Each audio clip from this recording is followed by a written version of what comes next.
Դա սովորական ձմեռային գիշեր էր։ Հայկը վերադառնում էր Գյումրիից, ստուգելով իր գործարանի նոր սարքավորումները։ Ճանապարհը սառցապատ էր, և մեքենան սկսեց սահել դեպի ձորը։ Վերջին բանը, որ նա հիշում էր, ղեկը պտտելու իր անհաջող փորձն էր։ Հետո ամեն ինչ մթնեց։ Երկար, մութ միջանցքը, որով նա քայլում էր, թվում էր չընդհատվող մի ողջ հավերժություն, լի անհայտությամբ։ Հանկարծ միջանցքը վերջացավ, և նրա առջև բացվեց մի դուռ։ Լույսի վառ բռնկումը ստիպեց նրան փակել աչքերը։ Ակլջներում աղմուկ էր, և հանկարծ լսվեց մի խուլ ձայն, որին հաջորդեց ավելի բարձր ձայնը. «Սկսիր կյանքդ մաքուր թերթից, բայց ժամանակն իզուր մի վատնիր»։ Հայկը զգաց ուժեղարված և կարծես նորից վերադարձավ իր մարմինը, այն վայրը, որտեղ նա գտնվում էր անհայտ ժամանակ։ Արդեն սովորական էր դարձել, և նախկին զգացողություններին վերադառնալը այլևս կարծես մի փոքր տարօրինակ էր թվում։ Նա փորձեց բացել աչքերը, բայց դա դժվարությամբ էր ստացվում։ Լսողությունը աստիճանաբար սկսեց ընկալել առանձին ձայներ, որոնց մեջ Հայկը ճանաչեց ծանոթ և հարազատ կանացի ձայն։ Դա իր սիրելի կնոջ՝ Սեդայի ձայնն էր։ Աշխարհում ամենից շատ նա ցանկանում էր տեսնել նրան, գրկել, ուրախացնել, որ ինքը վերադարձել է, ողջ է, կողքին է։ Եվ երբ կիսաբացեց աչքերը, նկատեց, որ հիվանդասենյակում մարդիկ չկան։ Կողքին, մահճակալի մոտ, դրված էր ինչ-որ բժշկական սարքավորում, որից մարմնին միացված էին լարեր և խողովակներ։ Դուռը, որ տանում էր դեպի միջանցք, կիսաբաց էր։ Հենց այնտեղից էր լսվում կնոջ հարազատ ձայնը։ Սեդան խոսում էր ոչ բարձր, բայց Հայկը հստակ լսում էր բառերը։ Հավանաբար Սեդան մոտ էր։ «Իսկ երբ կկարողանամ գույքը վերափոխել իմ անունով»։ Լսեց Հայկը և չկարողացավ հասկանալ, թե ինչի մասին և ում հետ է նա խոսում։ «Դե նա արդեն ողջ չէ, հասկանո՞ւմ ես», շարունակվեց խոսակցությունը։ Սա էլ ավելի շփոթեցրեց Հայկին, և գլխում նորից աղմուկ բարձրացավ։ «Իսկ եթե ոչ ժառանգություն, ապա ինչ-որ այլ կերպ, բայց որ արագ լինի», ավելացրեց կինը։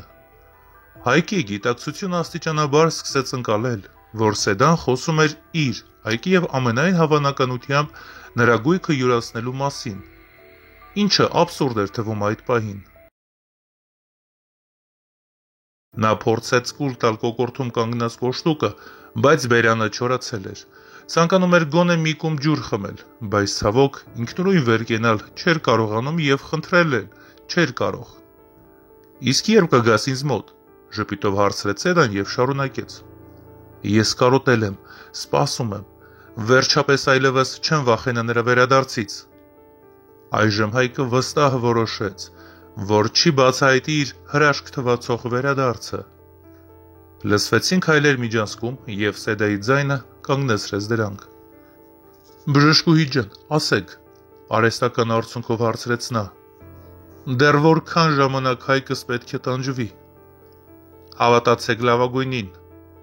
մեղմ նախատինքով պատասխանեց մի կին երիտասարդ ձայնով։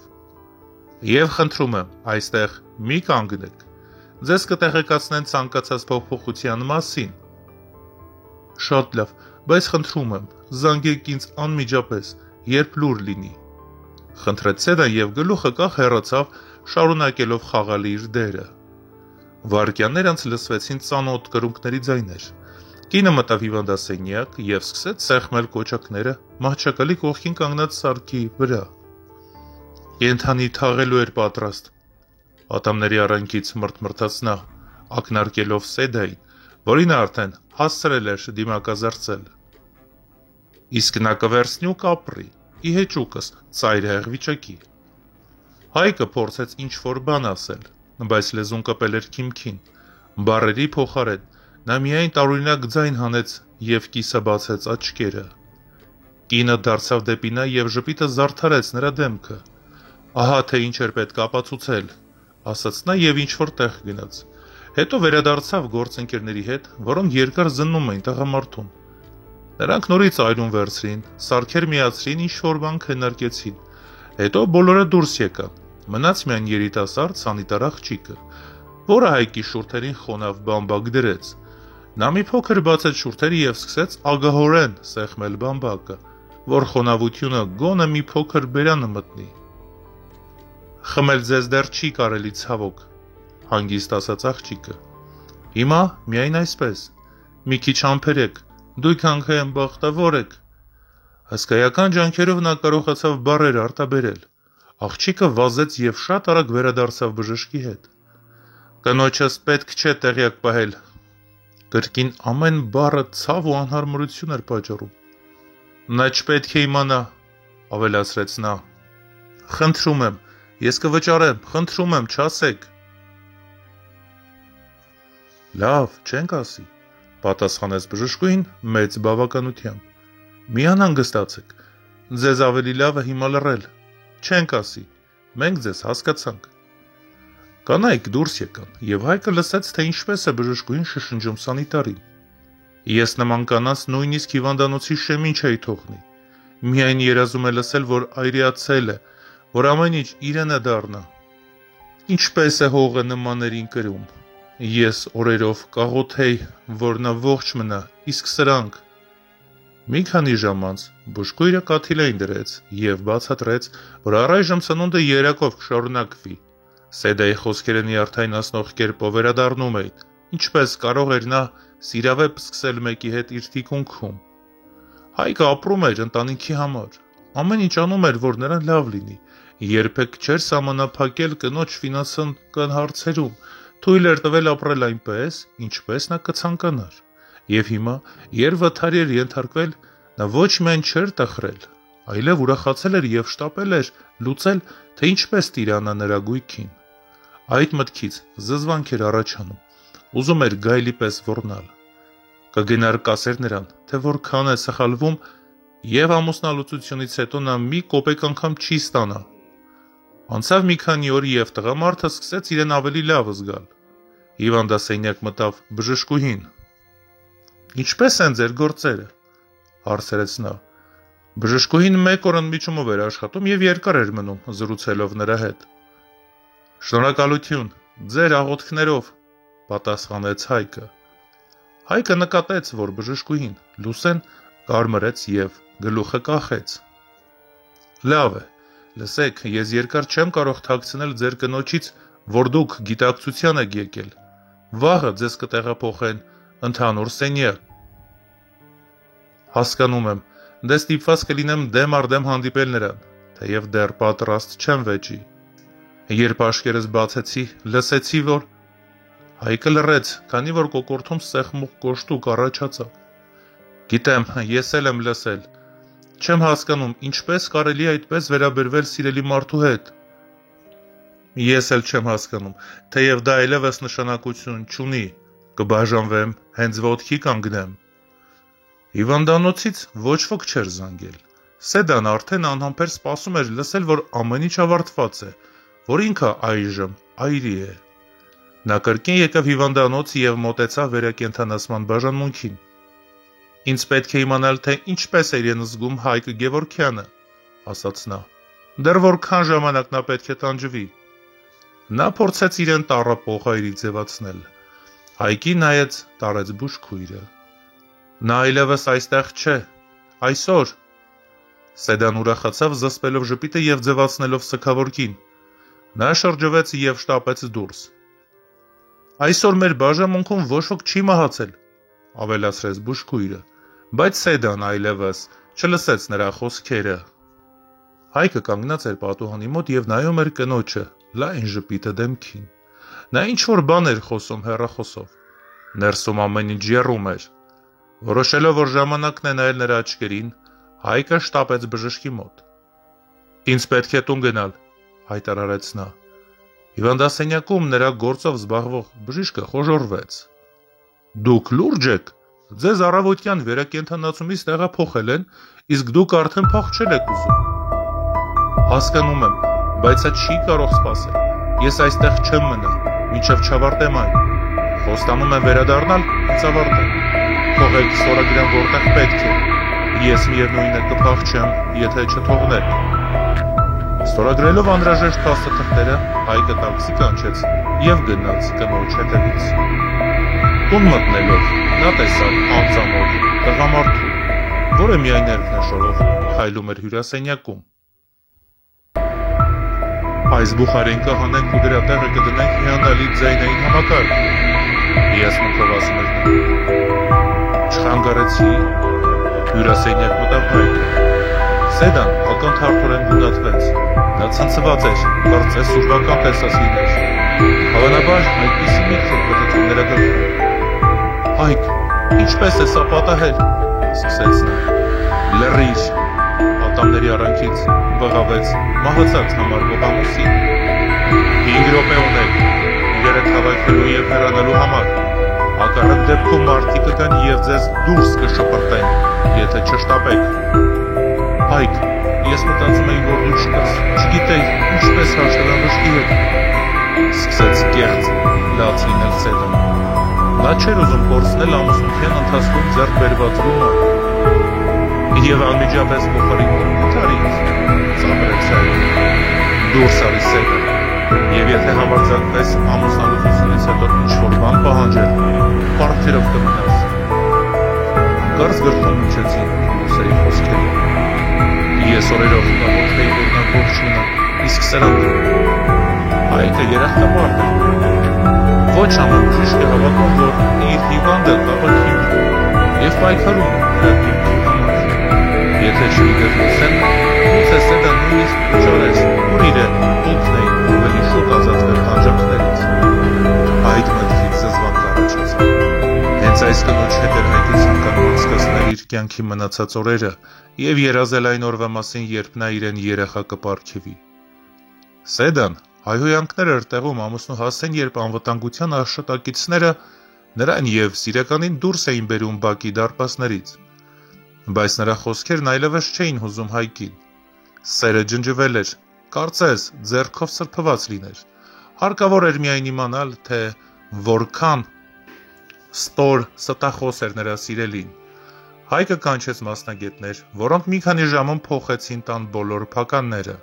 Նա խնդրեց փահակներին հետևել տանը, մինչ ինքը կշարունակեր բուժումը։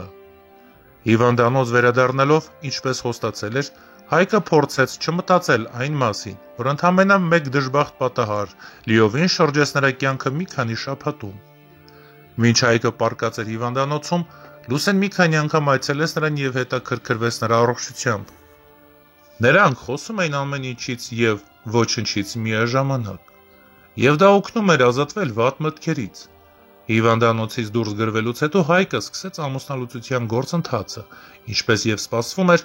Սեդան սկսեց պահանջել ամուսնության ընթացքում ձեռք բերված գույքի իր բաժինը, բայց այդ գույքի հետ կար նաև մեծ վարկ, որը Հայկը վերցրել էր ընդհանուր բիզնեսի զարգացման համար, ինչպես ասում էր նախկին կինը, և վարկը նույնպես պետք է կիսվեր։ Հետևաբար Սեդան համաձայնեց ստորագրել փաստաթուղթ, հրաժարվելով գույքի իր բաժնից։ Ամուսնալուծություն ստանալով նա անիծում էր Հայկին և ասում այնպիսի խոսքեր, որոնք ողջամիտ մարդը երբեք չէր արտաբերի, բայց Հայկը նրան այլևս ուշադրություն չէր դարձնում։ Մի ակնթարթում այդ կինը նրա համար դարձավ ոչինչ։ Որոշ ժամանակ անց Հայկը հասկացավ, որ կարոտում է Լուսեն և ցանկանում է հանդիպել նրան։ Նա նույնիսկ ոչ մի կերպ շնորհակալություն չէր հայտնել նրան այն բանի համար, որը օգնել էր իրեն դուրս գալ դժվար վիճակից։ Ծաղկե փունջ գնելով նա ուղևորվեց հիվանդանոց։ Հաշվարկել էր, որ հենց այդ ժամին պետք է լիներ Լուսեի հերթափոխը։ Սակայն բուժքույրը հայտնեց, որ Լուսե Հովհաննիսյանը հիմա բարդ վիրահատության մեջ է։ Հայկը նստեց միջանցքում, որոշելով սպասել։ Մի քանի ժամ անց, հոգնած և աչքերին արցունքներով, կինը դուրս եկավ և նստեց նրա կողքին։ «Ի՞նչ է պատահել», հարցրեց Հայկը։ «Ծանր դեպք էր», պատասխանեց նա։ «Հիվանդին ոչ փրկեցինք»։ «Փրկեցինք», թեթևացած արտաշնչեց Լուսեն։ Դրանից հոգիս այնքան թեթևացավ։ «Դա ինձ համար է», հարցրեց նա նայելով ծաղիկներին։ Վայ, ներողություն։ Հայկը ծաղկե փունչը տվեց Լուսեն եւ ամաչկոտ ժպտաց։ Ես կարծես կորցրել եմ կանանց հետ շփվելու հմտություններս։ Ես ուզում եի քեզ հրավիրել հանդիպման, բայց եթե չհամաձայնվես, չեմ նեղանա։ Կհամաձայնվեմ։ Իմ հերթափոխը կես ժամից ավարտվում է։ Զբոսանքը կլինի լավագույն վերականգնում այսպիսի վիրահատությունից հետո։ Իսկ ձեզ, ավելի ճիշտ քեզ, նա ժպտաց, օգտակար է ավելի շատ ժամանակ անցկացնել մաքուր օդում։ Ամիսներ էին անցել այն օրից, երբ Հայկը վերջնականապես դուրս էր գրվել հիվանդանոցից։ Երևանի բնակարանը, որտեղ նա ժամանակին ապրել էր Սեդայի հետ, վաճառված էր, եւ նա տեղափոխվել էր ավելի փոքր, բայց հարմարավետ տուն քաղաքի ծայրամասում։ Ամուսնալուծության գործընթացն ավարտվել էր։ Սեդան, չկարողանալով պահանջել գույքի բաժին, վարկերի պատճառով հեռացել էր, թողնելով միայն դատարկ սպառնալիքներ եւ հայհոյանքներ։ Հայկը լսել էր, որ նա այժմ ապրում էր մեկ այլ տղամարդու հետ, բայց դա նրան այլևս չէր հետաքրքրում։ Կյանքը, որ նա կառուցել էր նրա համար, փլուզվել էր, բայց դրա փոխարեն նա գտել էր ազատություն։ Մի գարնանային առավոտ Հայկը զբոսնում էր Կասկադի մոտ, ձեռքին սուրճի բաժակ։ Հանկարծ նա նկատեց սանոթ կերպար, Լուսեն էր, ով նստած էր նստարանին եւ կարդում էր գիրք։ Նա մոտեցավ ժպտալով։ «Բարև, Լուսե», ասաց նա։ «Բարև, Հայկ», պատասխանեց Լուսեն բարձրացնելով հայացքը։ «Ինչպե՞ս ես, վաղուց չենք հանդիպել»։ «Լավ եմ, շնորհակալություն», ասաց նա փակելով գիրքը։ «Դու էլ ես, լավ տեսք ունենում, ինչպե՞ս է կյանքը հիմա»։ Հայկը նստեց նրա կողքին։ «Հանգիստ է, ես վերջապես սկսել եմ այն, ինչ ինձ պետք է, իսկ դու դեռ փրկում ես կյանքեր»։ Լուսեն ծիծաղեց։ «Փորձում եմ, բայց երբեմն ես էլ եմ հանգստի կարիք ունենում։ Այսօր իմ հազվագյուտ ազատ օրերից է»։ Հայկը մի պահ լռեց, հետո ասաց. «Գիտես, ես միշտ ուզում էի քեզ պատշաճ կերպով շնորհակալություն հայտնել։ Դու ինձ համար ավելին արեցիր, քան պարզապես բժիշկը կլիներ»։ Լուսեն նայեց նրան մեղմ ժպիտով։ «Դու ինքդ քեզ փրկեցիր, Հայկ, ես պարզապես կողքից էի»։ «Թույլ տուր չհամաձայնվել», պատասխանեց նա։ «Իսկ եթե լուրջ, ես կուզեի քեզ ընթրինքի հրավիրել, իհարկե, եթե ժամանակ ունենաս»։ Լուսեն մտածեց մի պահ, հետո ժպտաց. «Իսկ ինչու ոչ, ես սիրով կգամ»։ Հայկը զգաց, թե ինչպես է սիրտը թեթևակի բաբախում։ Կյանքը, որ թվում էր կորած, դանդաղ, աստիճանաբար սկսում էր նոր գույներով լցվել։ Եվ այդ պահին, արևի ջերմ ճառագայթների ներքո նա հասկացավ, որ մաքուր թերթը, որի մասին խոսում էր այն ձայնը կոմայի ժամանակ, վերջապես իր առջև էր։